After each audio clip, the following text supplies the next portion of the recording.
I was still in the Middle East when I saw the photo. Sand had worked its way into everything: my boots, my sleeves, even the crease of my watch band. The air smelled like metal and heat, and the sky above the base was a pale, exhausted white. My phone buzzed in my pocket during a brief break between convoy checks. I almost ignored it. Almost. The message came from my cousin Mark. "Isn't this Grandpa's watch?" Below it was a screenshot from Facebook. My half-sister Lauren stood beside a brand-new Tesla Model X, her arm draped casually across the hood. The caption read, "Finally dreams do come true. Thanks, Dad."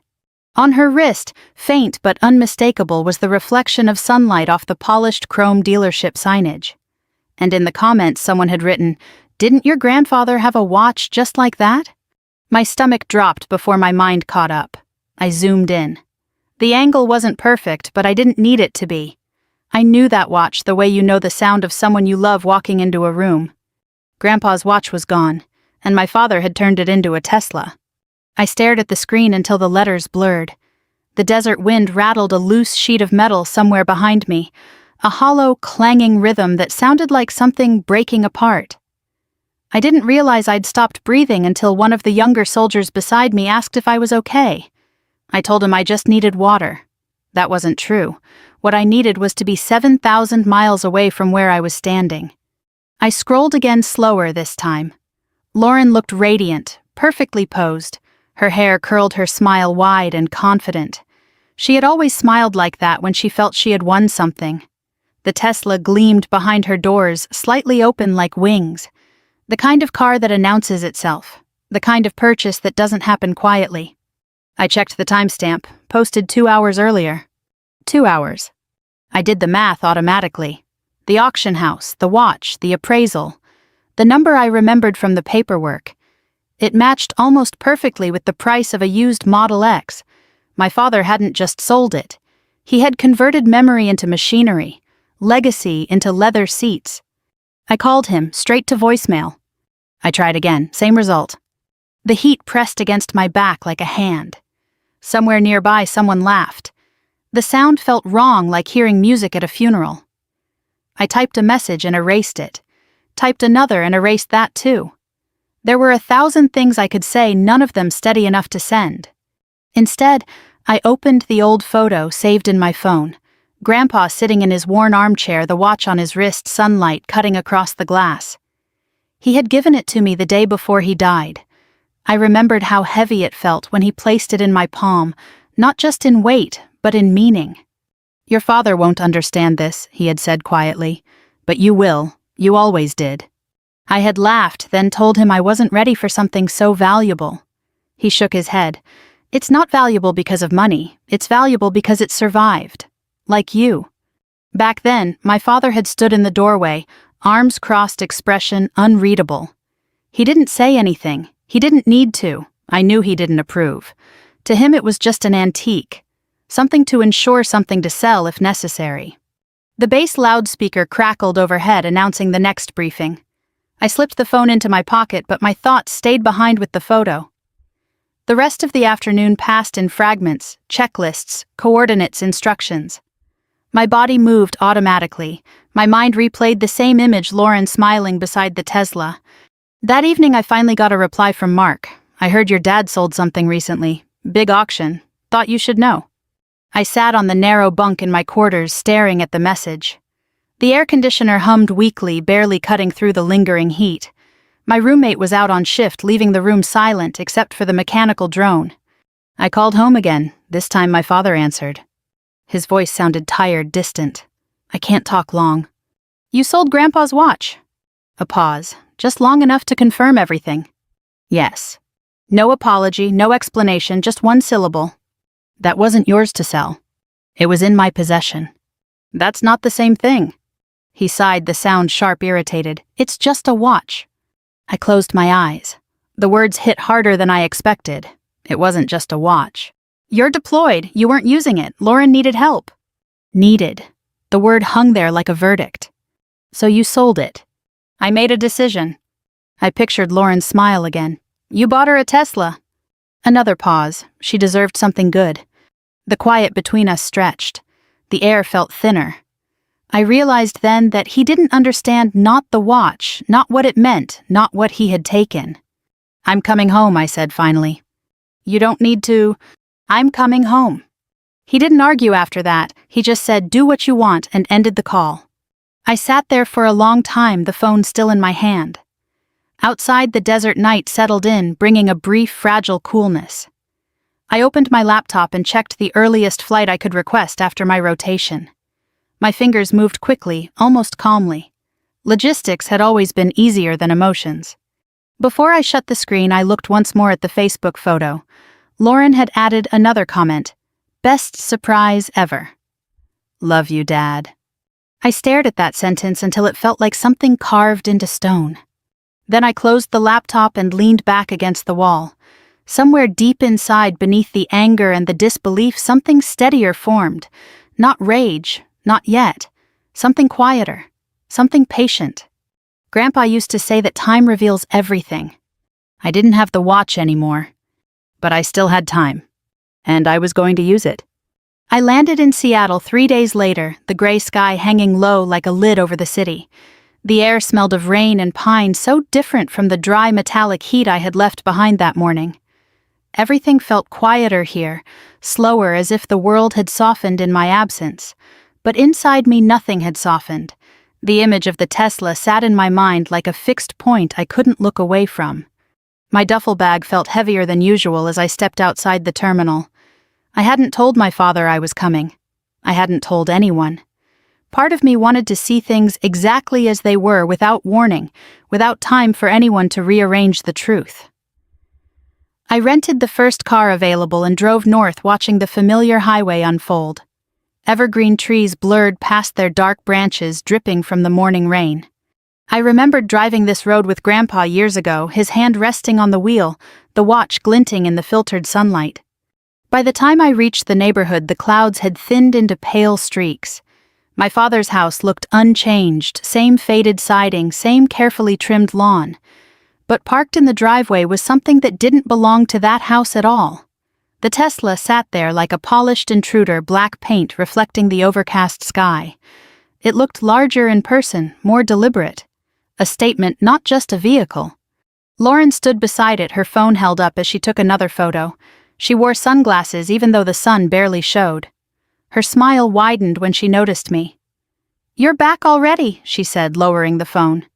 Her tone carried that familiar mix of surprise and mild amusement, as if my presence were an unexpected inconvenience. I didn't answer immediately. My eyes went straight to the car, tracing the lines, the shine of the chrome trim. "Nice," I said finally. She beamed. "Dad surprised me. Isn't it incredible?" "When did you get it?" "Yesterday. Well, technically 2 days ago. I just picked it up this morning." She ran her hand along the hood. "It drives like nothing else. Completely silent." Silent. The word struck me. Grandpa's watch had never been silent. It ticked softly, a steady heartbeat. This car bought with that same history made no sound at all. "Where is he?" I asked. "Inside.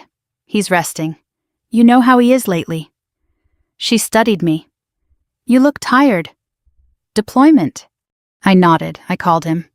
Her smile faltered just slightly. "About the watch." "Yes." She shifted her weight, the first sign of discomfort. "He told me you might be upset. But honestly, it was just sitting in a drawer. He figured it was better to use it for something meaningful." Meaningful. I felt my jaw tighten. Meaningful to who? She shrugged. "To the family." I glanced at the car again. "This is for the family." "Well, for me."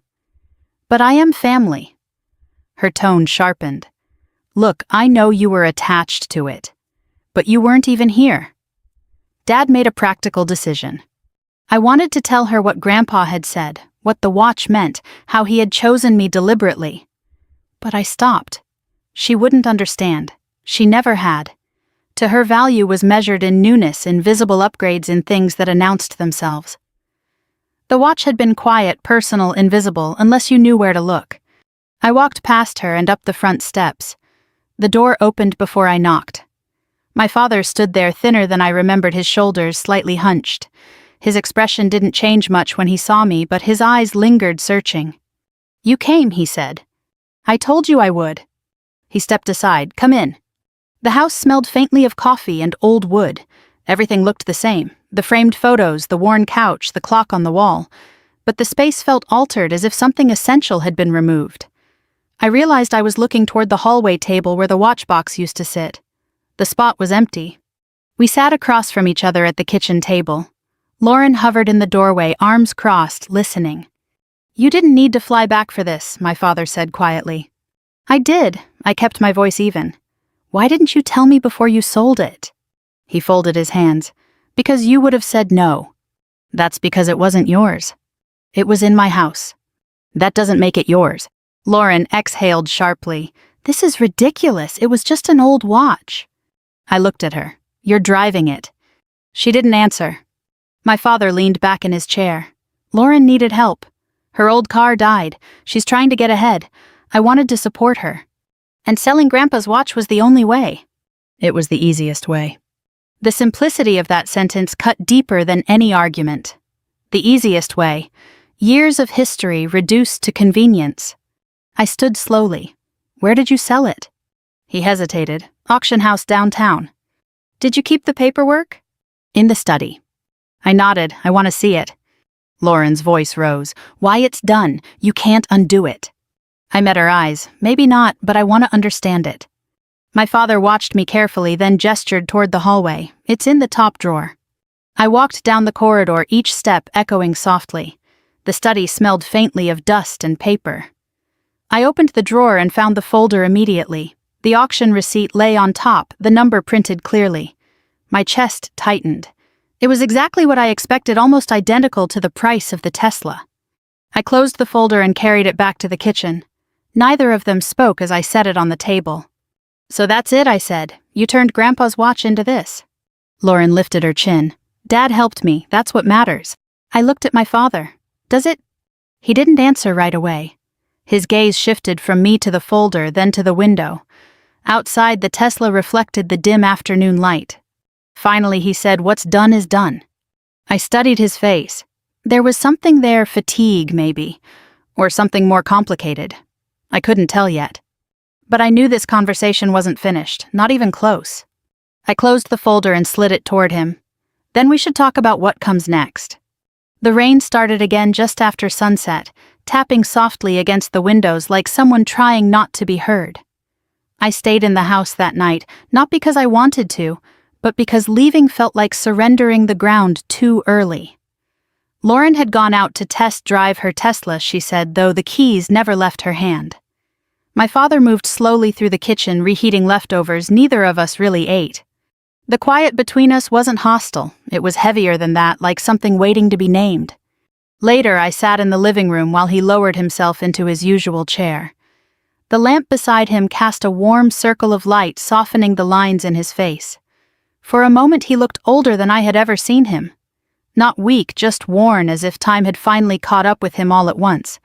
"You're still angry," he said. "I'm trying to understand," I replied. He nodded faintly. "Your grandfather used to say you were like that, always looking past the surface." I let that sit. The memory of Grandpa's voice felt close again, almost tangible.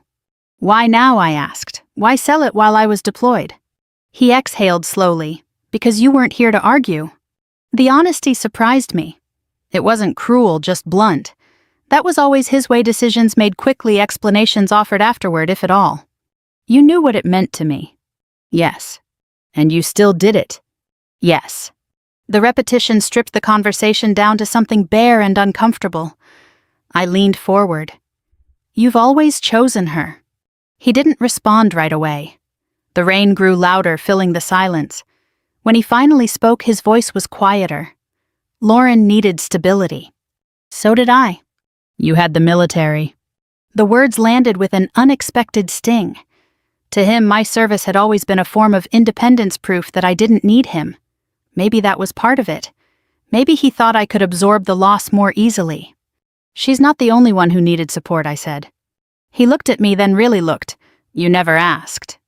I almost laughed. I shouldn't have to ask for something that was already mine.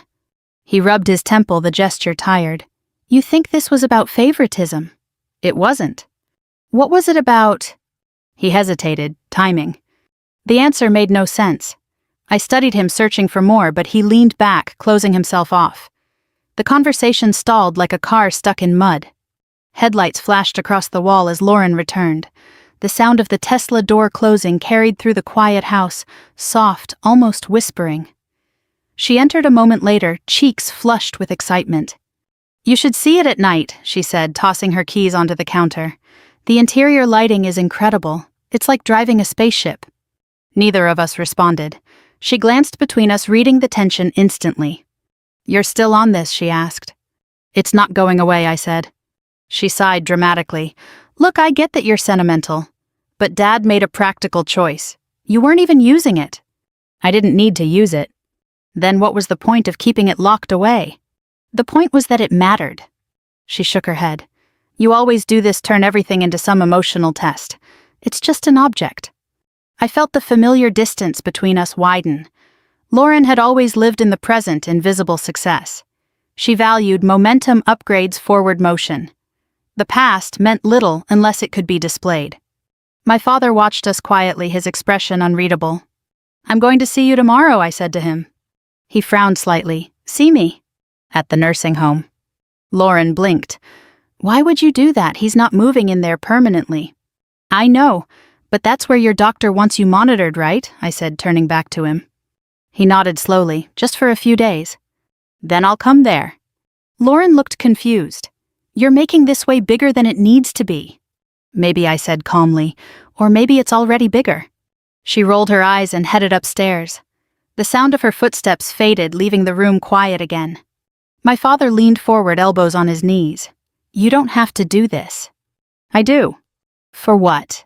I thought about Grandpa's words about the weight of the watch in my palm. Because some things shouldn't disappear quietly. He studied me, something flickering in his eyes, recognition maybe, or worry. I couldn't tell.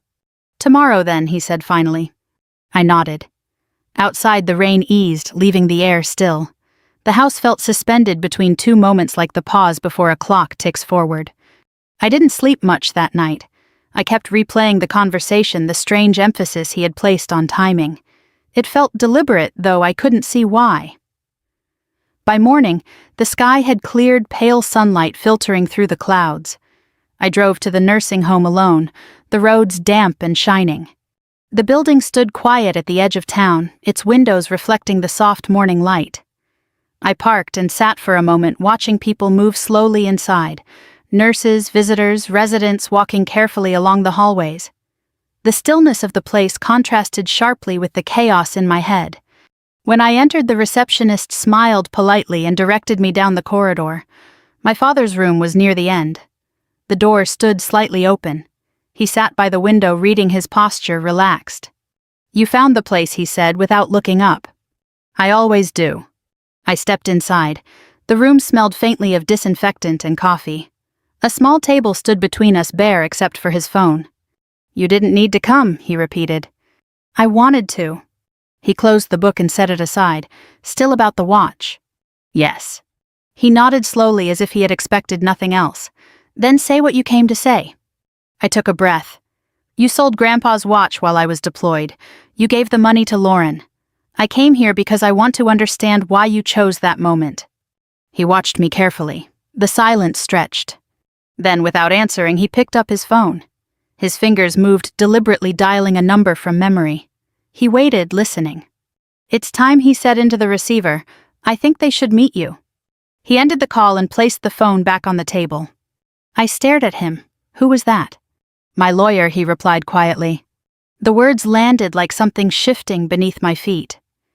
Outside the window, a breeze stirred the trees, their leaves trembling in the morning light. Inside the room, everything felt suddenly sharper, more defined. Lauren burst through the doorway moments later, breathless. What's going on? You called me. My father looked at both of us, calm now, almost composed. I think he said it's time we settle this properly. Lauren froze just inside the doorway, her expression shifting from irritation to something closer to unease. Settle what? She asked. Her eyes moved from me to our father, then back again, searching for the shape of a conversation she hadn't expected. My father didn't answer immediately. He folded his hands on the table the same way he had at the kitchen the night before. "Sit," he said quietly. She didn't sit. "You called me in the middle of a meeting. I drove all the way here. What's going on?" "I called my lawyer." The words changed the room. Lauren's shoulders stiffened. "Why would you do that?" "Because this isn't just a conversation anymore." She laughed lightly, but it sounded forced. "It's about the watch. You're calling a lawyer over a watch." My father looked at her steadily. "It was never just a watch." The sentence hung between us, echoing something I had said the night before. Lauren shifted her weight, her confidence faltering. She glanced at me, then back at him. "Dad, you're overreacting." He shook his head. "No, I'm correcting something." I sat quietly, letting them speak. My pulse had slowed, replaced by a strange clarity. Whatever was about to happen, he had planned it. The timing, the call, the calmness in his voice, it all felt deliberate. "How long until he gets here?" I asked. 20 minutes, my father said. Lauren exhaled sharply. "This is ridiculous. I don't have time for legal drama. The car is mine. The money's spent. There's nothing to settle." My father's gaze softened, but not in agreement. "That's what we're going to discuss." She crossed her arms. "You gave me that money." "I transferred it." "That's the same thing." He didn't argue. He just looked at the window where sunlight filtered through the branches outside. The room felt suspended, like the moment before a verdict. I noticed his phone again on the table. It looked ordinary, but the call he had made had shifted everything. I wondered how long he had been considering it, whether he had decided this before I arrived or because I arrived. Lauren paced the room, restless. "You're doing this because she's upset," she said, nodding toward me. "You're letting guilt drive you." "I'm letting clarity drive me," he replied. She stopped. "Clarity about what?" He didn't answer. Instead, he leaned back slightly, his breathing slow and measured. For the first time, I realized he looked less tired than he had at the house, almost relieved. The hallway outside filled with faint footsteps. A nurse passed by, her voice low as she spoke to someone. The ordinary sounds of the building felt strangely distant from the tension inside the room. Lauren finally sat down, though her posture remained rigid. "I don't understand why you're making this formal," she said. "Because informality created the problem," he replied. Her eyes narrowed. "What problem?" He looked at me briefly, then back at her. "You'll hear it soon." I leaned forward slightly. "You said timing mattered." He nodded. "It does." "For what?" "For seeing things clearly." Lauren shook her head. "This is getting dramatic." My father almost smiled. "Maybe it should be." The door opened softly. A man in a dark suit stepped inside, carrying a leather folder. He looked older, composed, the kind of presence that brings quiet with him. He greeted my father first, then nodded politely to us. "Thank you for coming on short notice," my father said. "Of course," the lawyer replied. "You said it was time." Lauren looked from one to the other. "Can someone explain what's happening?" The lawyer set his folder on the table. "Your father asked me to clarify the status of a recent transaction." "Transaction," she repeated. "The sale of an heirloom watch." Her expression hardened. "That was already handled." "That's what we're here to confirm," he said calmly. I watched my father. He didn't speak, just gestured slightly for the lawyer to continue. The lawyer opened the folder, revealing documents neatly arranged. The soft sound of paper sliding felt louder than it should have. He adjusted his glasses and began.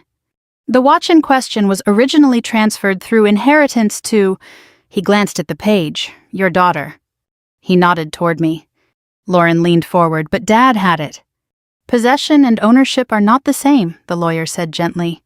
Silence filled the room. I felt Lauren's eyes on me, sharp and searching. "So you're saying," she said slowly, "that he didn't have the right to sell it?" "I'm saying," the lawyer replied, "that the ownership structure complicates the sale." My father watched her carefully, not intervening. Lauren laughed again, but it sounded thinner this time. "This is absurd. It was an old watch. You can't undo a sale." "No," the lawyer agreed, "but we can address its implications." The word implications seemed to land heavily. Lauren shifted in her chair.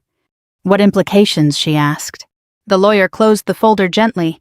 "That depends on how your father wishes to proceed." All eyes turned to him. He sat quietly, then spoke. I wanted to see what would happen, he said. Neither of us moved. The statement felt deliberate, almost confessional. What do you mean, I asked. I wanted to see who cared about what he replied, the object, the money, or the meaning. Lauren stared at him. You sold it as some kind of test. I sold it to force a decision. Her voice rose. That's insane. Maybe, he said calmly, but it worked. The room felt suddenly smaller. I realized he had been watching us not just now, but before. Waiting. Lauren shook her head. I don't like this. I don't like any of this. My father leaned forward slightly. You came for the car, he said softly. She came for the watch. The difference hung there quiet but unmistakable. Outside, the trees swayed gently in the morning breeze. Inside, the conversation had shifted from argument to something more permanent. The lawyer looked at my father. Would you like me to proceed? He nodded once. Yes, he said. It's time they hear everything. The lawyer adjusted the papers again, more slowly this time, as if giving the moment room to settle before continuing. Lauren leaned back in her chair, arms still crossed, but her expression had changed. The easy confidence she'd worn since I arrived had thinned into something guarded. Before we continue, the lawyer said, I want to confirm that everyone understands this conversation concerns both the inheritance structure and the proceeds from the recent sale. Lauren let out a short breath. You keep saying inheritance. Dad's not... She stopped herself, glancing at him. This feels unnecessary. My father didn't react. Go on, he told the lawyer. He nodded. Your father amended his estate documents 6 months ago. The amendment addressed several items, including the heirloom watch. Lauren's eyes flicked toward me, then back to him. What amendment? The watch was formally designated as a personal inheritance to your sister, he said, gesturing toward me. This was done in accordance with your grandfather's original intent. I felt the air shift again. I hadn't known there had been a formal amendment. Grandpa's will had already transferred ownership to me, but this suggested something more recent, something deliberate. Lauren frowned. But you sold it. Yes, my father said quietly. Then what's the point of this, she demanded. The lawyer answered gently. Because the sale doesn't erase ownership. It changes how the estate must account for the value. Lauren shook her head. You're saying she owns the money now? I'm saying the estate must recognize that the asset was converted. The words sounded clinical, but their meaning was clear. Lauren sat very still, absorbing it. That's ridiculous, she said finally. Dad gave me that money. My father spoke softly. I transferred it. That's the same thing. Not legally. Her gaze snapped to him. You're doing this on purpose. He didn't deny it, yes. The honesty seemed to unsettle her more than anything else. She looked between us, trying to find footing. So what happens now, she asked. The lawyer opened another document. There's also a second component.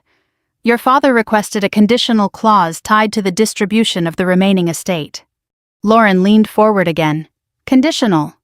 Yes, the clause was written after the watch was sold. I felt my pulse quicken. This was moving beyond the watch itself. My father had planned this carefully. The lawyer continued. The clause states that the proceeds from the watch sale must either be restored to the estate or accounted for in the final distribution. Lauren's voice sharpened. Restored, that money's already used. Then it becomes a debt against future inheritance. Silence fell. Even the faint hallway noise seemed to disappear. You're saying, she said slowly, that I owe the estate for the car. The lawyer nodded. In effect, yes. Her face flushed. That's absurd. You bought it for me. My father met her eyes. I transferred funds that weren't mine. You knew that? Yes. And now you're punishing me for it. I'm correcting it. Her chair scraped lightly as she shifted. You can't just change things like this. I already did, he replied. The calmness in his voice made the statement feel final. She turned to me suddenly. You asked for this. I shook my head. I asked about the watch. And now you're taking my car. I didn't say that. But you're not stopping it either. I held her gaze. I came for something that mattered to me. This is his decision. She looked back at him. Why go this far? He took a long breath. Because I needed to know. Know what? Whether either of you would care about what it meant. Her expression hardened. I care about real things, not sentimental antiques. He nodded slowly. That's what I needed to hear. The simplicity of the exchange felt heavier than any argument. Lauren looked away, jaw tight. The lawyer closed the document. There is also the matter of the remainder of the estate. Lauren looked up sharply. What about it? Your father revised the distribution percentages. She leaned forward again, tension visible in her shoulders. Revised how? The lawyer glanced at my father, who gave a small nod. The revised document designates the majority share to your sister, he said calmly. The words seemed to echo. Lauren didn't move for a moment. That's not funny, she said. It's not meant to be. You're serious? Yes. Her voice rose. Because of a watch. No, my father replied. Because of what followed. She shook her head in disbelief. This is unbelievable. He didn't argue. He simply watched her, the same measured calm in his eyes. What about me? She demanded. You're still included, the lawyer said, but your share is reduced and subject to the condition regarding the proceeds. Lauren laughed once sharply. So I either pay back the money or I lose more. That's correct. She stood abruptly, pacing toward the window. Outside, the Tesla sat in the parking lot, glossy and silent. She stared at it, arms wrapped around herself. You planned this, she said without turning. My father answered quietly. I planned to see clearly. She spun around. You set me up. I gave you a choice. You didn't tell me. I didn't need to. The tension filled the room again, thick and immovable. I watched them both, realizing that this moment wasn't just about money or inheritance. It was about recognition, about who valued what and why. Lauren's voice softened slightly, though the anger remained. So what happens now? My father leaned back, his expression steady. Now we decide how to make it right. The lawyer gathered the papers, waiting. Lauren looked from him to me, then back again. You really expect me to give the car back? No one answered immediately. The question hung in the air, unresolved. Outside, the clouds shifted, sunlight glinting briefly across the Tesla's dark surface. Inside, everything felt poised on the edge of a decision. Lauren kept staring through the window, her reflection faintly overlaying the glossy curve of the Tesla outside. For the first time since I'd arrived, she looked uncertain, caught between pride and calculation. The car, which had seemed like a trophy only hours earlier, now looked more like a question. I'm not giving it back, she said finally, still facing the glass. I can't. I already told everyone. My job, my friends, they all know. It's mine. My father didn't respond immediately. He watched her quietly, the same calm patience he'd carried since the lawyer arrived. When he spoke, his voice was softer than before. That's your decision. She turned toward him sharply. You're really going to do this? I already did. You're choosing her. No, he said. I'm choosing fairness. She laughed bitterly. Fairness, after all these years. The words landed heavier than she probably intended. I felt the history behind them. Childhood resentments, quiet comparisons, invisible competitions that never truly disappeared. My father seemed to feel it too. He leaned forward, resting his hands on his knees. I've made mistakes, he said quietly. But this isn't one of them. Lauren shook her head, pacing again. You sold it. You created this situation. And now you're punishing me for accepting what you offered. I'm not punishing you, he replied. I'm correcting the outcome. The lawyer remained silent, observing, letting the family tension unfold. I realized he had seen scenes like this before, inheritances revealing truths that conversations never could. Lauren stopped pacing and looked at me. Say something, she said. You don't actually want this. You don't need the money. I held her gaze. I didn't come for the money. Then tell him to drop it. I considered that. Part of me wanted to end the tension, to restore the room to something simpler. But another part remembered Grandpa's words, the deliberate weight in his voice when he gave me the watch. This wasn't just about the car. It was about acknowledging what had been taken. I can't, I said quietly. This isn't mine to stop. She looked hurt, then frustrated. So you're just going to stand there while he takes everything back? I'm standing here while he makes his decision. She turned back to him. And if I don't agree? He answered without hesitation. Then the adjustment stands. The certainty in his tone left little room for argument. Lauren sank into the chair, the fight draining from her posture. For a moment she looked younger, like someone realizing the ground had shifted beneath her. The lawyer cleared his throat gently. There's also another matter your father asked me to clarify. Lauren lifted her head. What now? The watch itself. My attention sharpened instantly. What about it? The buyer has not yet taken permanent possession, he said. The auction house placed it on hold after your father requested a review. I blinked. It's still there. Yes, the transfer is pending final payment clearance. Lauren stared at him. You mean, it hasn't actually left? My father nodded. I asked them to delay. The realization hit me slowly. He had sold it, but he had also left a window open, a narrow one but intentional. Why, I asked. He looked at me, because I wasn't sure yet. Sure about what? About what mattered more. The room fell quiet again. The meaning settled heavily between us. He had created a situation where the watch became a catalyst, a measure. Not just for Lauren, but for himself.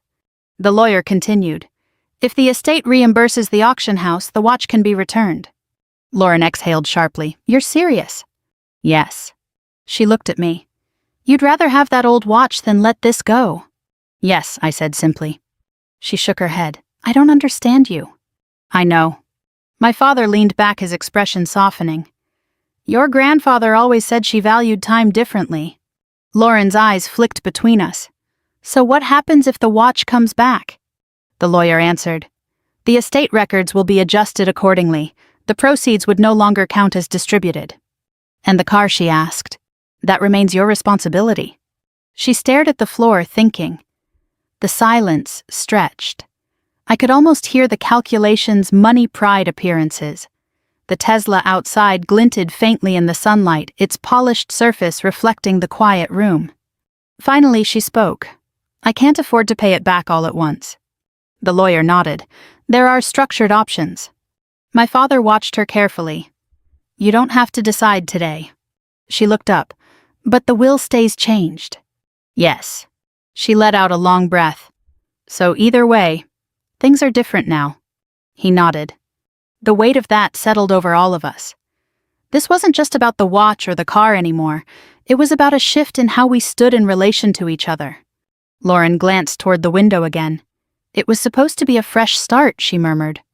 My father replied gently, sometimes fresh starts come from fixing old things. She didn't answer. Instead, she sat quietly, her posture less rigid now, as if the fight had drained into something more reflective. I realized then that the revenge, if that's what it was, wasn't loud or explosive. It was quiet or rooted in consequence. My father hadn't raised his voice once. He had simply allowed the truth to unfold. The lawyer gathered the documents. Shall I prepare the restoration paperwork? My father looked at me. Do you want it back? I thought of Grandpa's chair, the sunlight, the soft ticking. Yes. He nodded. Then let's bring it home. Lauren closed her eyes briefly. When she opened them, the anger had softened into something more complicated, resignation maybe, or understanding. Outside, the Tesla sat silently in the lot, no longer looking like a victory. Just a car, just an object. Inside, time felt like it had shifted back into place. The drive back from the nursing home was quieter than any silence I could remember. Lauren followed in the Tesla, the car gliding behind us like a shadow that no longer seemed triumphant. My father sat in the passenger seat beside me, his hands resting loosely in his lap. He looked tired but not burdened, more like someone who had finally set something down after carrying it too long. We didn't talk much on the way home. The late afternoon sun filtered through the trees, streaking the road with shifting bands of light. I noticed my father watching the scenery as if memorizing it. When we pulled into the driveway, he remained seated for a moment before opening the door. Lauren parked behind us. She stepped out slowly, no longer holding her keys like a prize. The car still looked impressive, but the shine had lost its edge. It was just metal and glass again. Inside, the house felt different. The tension from the night before had faded, replaced by a fragile calm. My father lowered himself into his chair, exhaling softly. Lauren lingered near the kitchen counter, unsure of where to stand. I'll call the auction house tomorrow, he said quietly. We'll arrange the return. I nodded. Thank you. Lauren looked at him. So that's it. For now. She hesitated. And the rest stays. Yes. She absorbed that, then glanced at me. I guess things change. They do, I said gently. She nodded once, then moved to the window. Outside, the Tesla reflected the fading light.